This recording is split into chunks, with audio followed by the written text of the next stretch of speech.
A great little quilt, fun to make, goes together easily. You're going to have so much fun making this.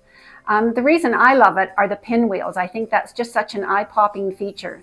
In mine, I made a mistake. I put some darker fabrics close to my pinwheels and they don't pop like they should. But I made that mistake, so you won't.